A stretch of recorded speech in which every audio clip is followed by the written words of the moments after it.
नमस्कार दोस्तों, स्वागत है आपका A to Z स्टोरीज अद्भुत ऑफिशियल पर।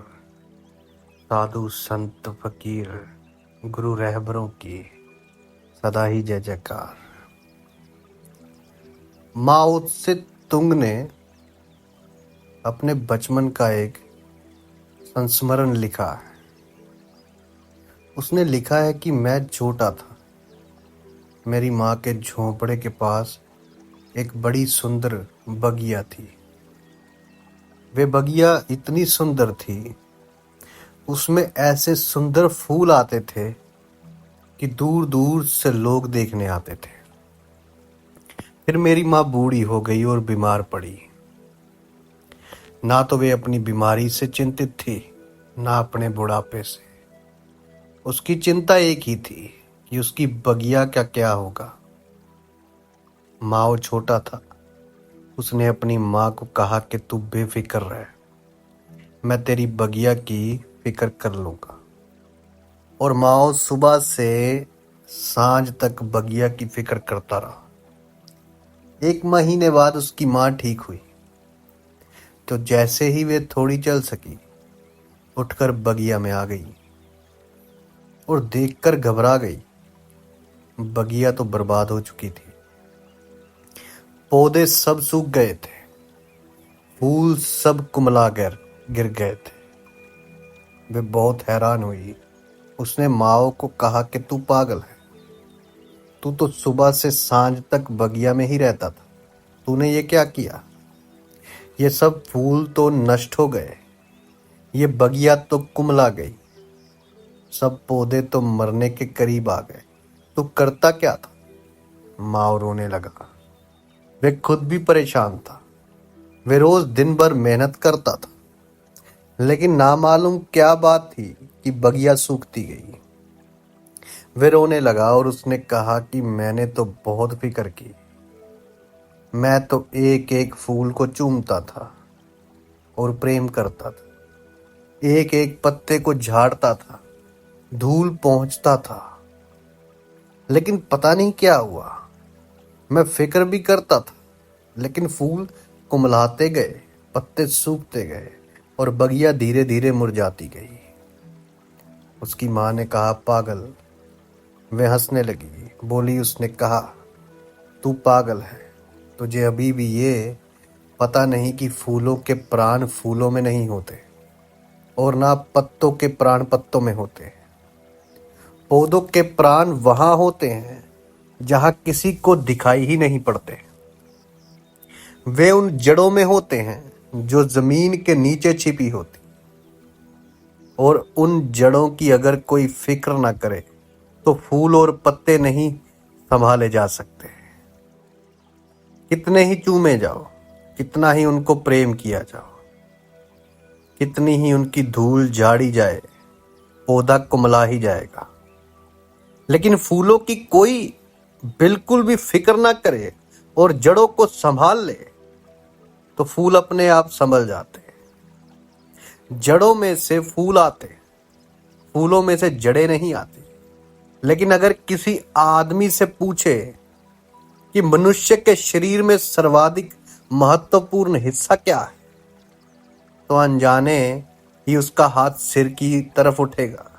वह कहेगा कि सिर सबसे ज्यादा महत्वपूर्ण है।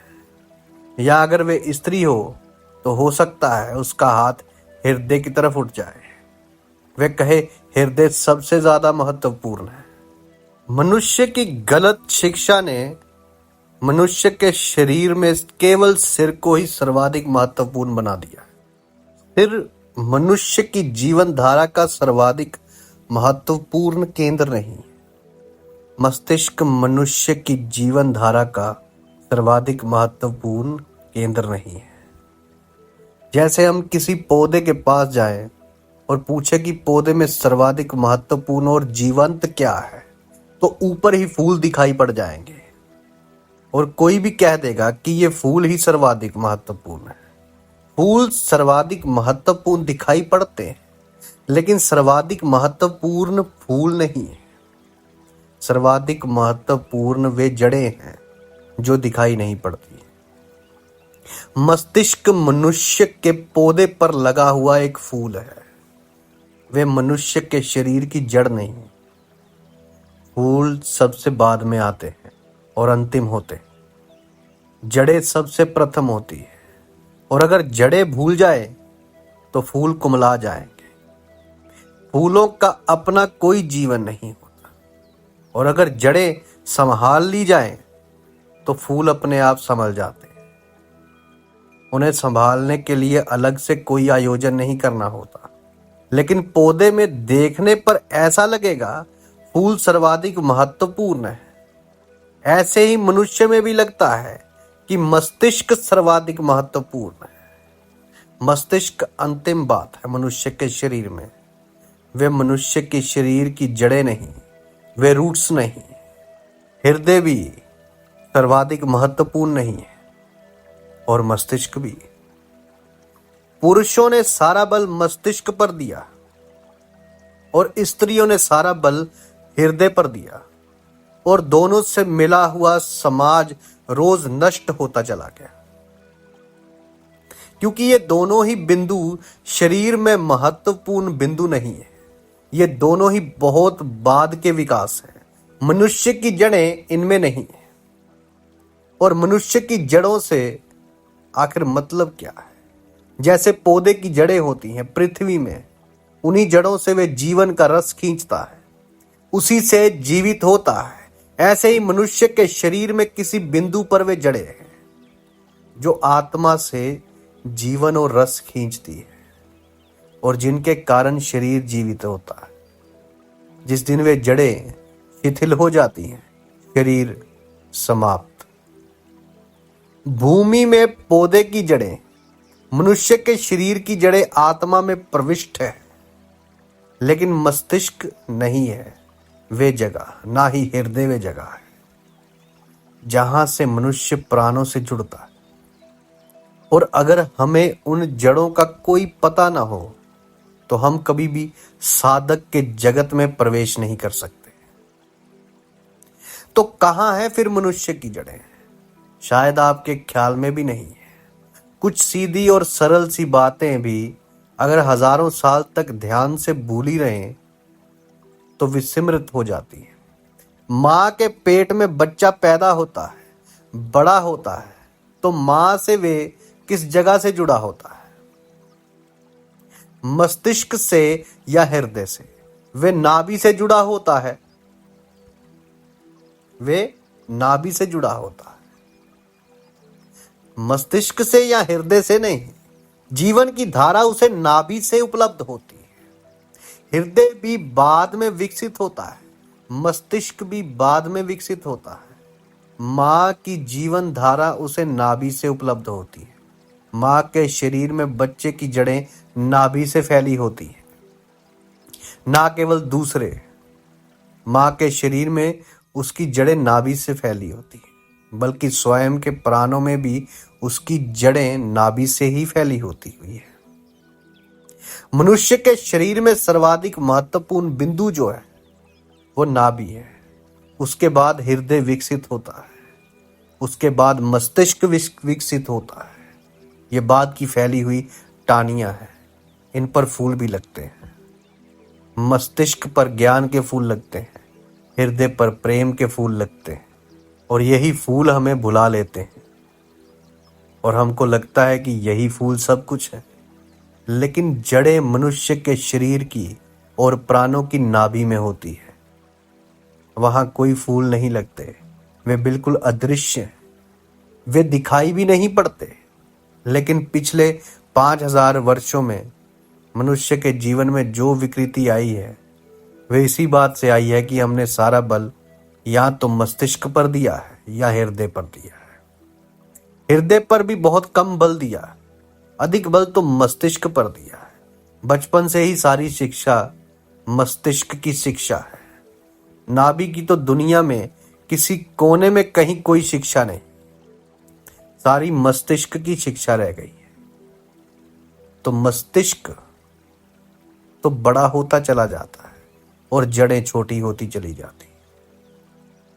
साईं, संत, फकीर लोगों ने कहा था जड़ों से जुड़ो, जड़ों से जुड़े रहो, और इंसान जड़ें ही भूल जाता है। मस्तिष्क का फूल तो फिक्र करते हैं हम उसकी, वे भारी हो जाता है और जड़ें हमारी विलीन होती जाती है। फिर जीवन की धारा क्षीण बहने लगती है और आत्मा से हमारे संपर्क शिथिल हो जाते हैं। फिर धीरे धीरे तो हम उस जगह आ गए कि आदमी ये भी कहने लगा है, कहाँ है आत्मा? कौन कहता है कि आत्मा है? कौन कहता है कि परमात्मा है? हमें तो कुछ पता नहीं चलता, पता नहीं चलेगा, पता नहीं चल सकता है, क्योंकि कोई आदमी अगर वृक्ष के पूरे शरीर पर ढूंढ ले और कहे कहाँ है जड़ें, हमें तो कुछ पता नहीं चलता है, तो ठीक ही कह रहा है। वृक्ष के ऊपर कहीं कोई जड़ें नहीं है। जड़ें जहां है वहां तक हमारी पहुंच बंद हो गई है, क्योंकि उसके बारे में कोई शिक्षा नहीं। वहां तक हमारा ख्याल ही बंद हो गया है। और बचपन से ही चूंकि मस्तिष्क का ही और माइंड का ही सारा प्रशिक्षण है, सारा शिक्षण है, तो हमारा सारा ध्यान, हमारा सारा अटेंशन मस्तिष्क में उलझ कर समाप्त हो गया है। जीवन भर हम मस्तिष्क के आसपास ही घूमते रहते हैं, उससे नीचे हमारा ध्यान प्रवेश ही नहीं करता। किंतु जो साधक है, साधक की यात्रा नीचे की तरफ है, जड़ों की तरफ। मस्तिष्क से उतरना है हृदय तक, और हृदय से उतरना है नाभि तक, और नाभि के बाद ही कोई आत्मा में प्रवेश पा सकता है, उसके पहले कभी नहीं पा सकता। आमतौर से हमारे जीवन की गति नाभि से मस्तिष्क की तरफ है। साधक की गति बिल्कुल उल्टी होने को है, मस्तिष्क से नाभि की तरफ उसे नीचे उतरना है। इसीलिए लोगों सब कुछ पाने के बावजूद भी पागल होते जा रहे हैं, क्योंकि प्राणों का केंद्र नाभि है, वहां तक तो पहुंच नहीं पाए। सारी शिक्षा मनुष्य को धीरे धीरे पागलपन की तरफ ले जा रही। अकेले मस्तिष्क की जो शिक्षा है वो केवल पागलपन की तरफ ही ले जा सकती है, और कुछ नहीं। और पहली बात तो ये कि ध्यान में लेने की आवश्यक है कि मनुष्य के प्राणों का केंद्र नाभि है। वहीं से बच्चा जीवन पाना शुरू करता है, वहीं से उसके सारे जीवन की शाखाएं प्रशाखाएं फैलनी शुरू होती है, वहीं से उसे ऊर्जा मिलती है, वहीं से शक्ति मिलती है। लेकिन उस ऊर्जा के केंद्र पर हमारा ध्यान नहीं, जरा भी नहीं। साधु संत फकीर गुरु रहबरों की सदा ही जय जयकार।